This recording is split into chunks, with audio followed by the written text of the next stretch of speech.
Existe uma linha muito ténue entre um pedido que é bem aceite e uma exigência que já soa a outra coisa, não é? Pois bem, é precisamente sobre isso que vamos falar hoje, mas através de uma parábola fantástica, uma história intemporal sobre os sonhos de um rei e o que ela nos pode ensinar sobre poder, sobre percepção e, claro, sobre a natureza humana. Pois é, a história de hoje gira toda à volta desta questão.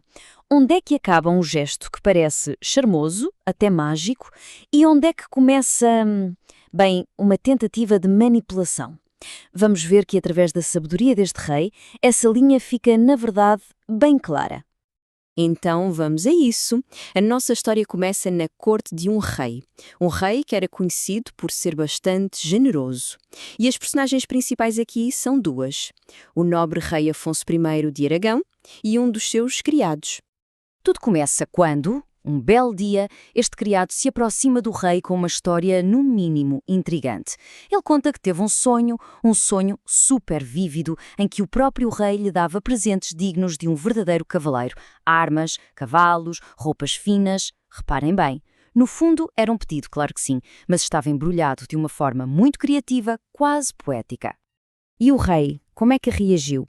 Bem, em vez de se sentir pressionado ou manipulado, o rei Afonso achou a história engraçada, achou piada e decidiu alinhar na brincadeira. Como era um homem generoso, ele simplesmente tornou o sonho realidade. Deu ao criado exatamente aquilo com que ele tinha sonhado. Ok, mas a história, claro, não acaba aqui. Passado pouco tempo, talvez o criado tenha ficado um bocado mais confiante com o seu sucesso, não é? Ele volta a dirigir-se ao rei. E adivinhem, tinha tido outro sonho. Só que este segundo sonho era muito, mas muito diferente. Já não havia cavalos, nem armas, nada disso. Desta vez, o sonho era sobre algo bem mais direto, bem mais material. Uma bela pilha de florinhos de ouro. Toda aquela subtileza, toda aquela magia, puf, desapareceu. E é aqui que está o contraste, a diferença crucial. O primeiro sonho tinha aquele toque de magia, de fantasia, certo? Já o segundo foi visto como o que era, uma tentativa de fraude. A percepção mudou completamente. O que antes era um jogo de poder, em que o rei até parecia ter um poder quase divino, agora era só um pedido descarado, movido pela ganância. Então, a grande questão é como é que o rei reagiu a este segundo sonho muito menos subtil. A resposta dele foi genial, decisiva, surpreendente e, mais importante que tudo, carregada de uma lição muito poderosa. Dizem que, com um sorriso, o rei olhou para o criado e disse apenas isto: "Não acredite mais em sonhos, eles mentem." Que resposta! Uma recusa claríssima, definitiva, mas dita de uma forma que soa a sabedoria pura. E com isto, o assunto ficou arrumado de vez. A resposta do rei é absolutamente genial. Mas o que é que podemos tirar daqui? Vamos agora tentar desmontar um pouco a sabedoria por trás desta parábola.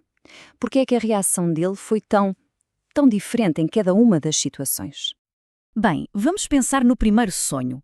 Ao realizar o desejo do criado, o rei Afonso manteve sempre o controlo.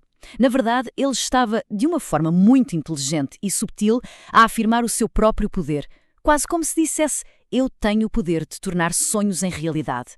A autoridade dele, na verdade, saiu reforçado daquele gesto de generosidade. Já o segundo sonho foi outra história. A percepção foi completamente diferente. A fonte original até descreve a situação como uma feia tentativa de fraude. Toda aquela capa de magia, de encanto, simplesmente desapareceu. O que sobrou foi só uma tática, bastante óbvia na verdade, para conseguir dinheiro. E esta história toda acaba por ilustrar umas quantas regras muito importantes sobre as dinâmicas de poder e a inteligência social. Primeiro, o ato de dar é uma prerrogativa de quem tem o poder, do mestre. Segundo, não se pode pedir demais. Terceiro, e isto é fundamental, é preciso saber quando parar.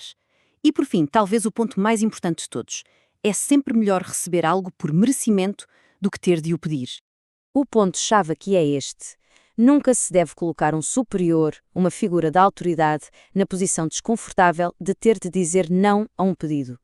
Foi isso que o criado fez da segunda vez. Ele forçou a mão do rei e obrigou a ter de reafirmar o seu poder, a ter de traçar a linha e dizer basta.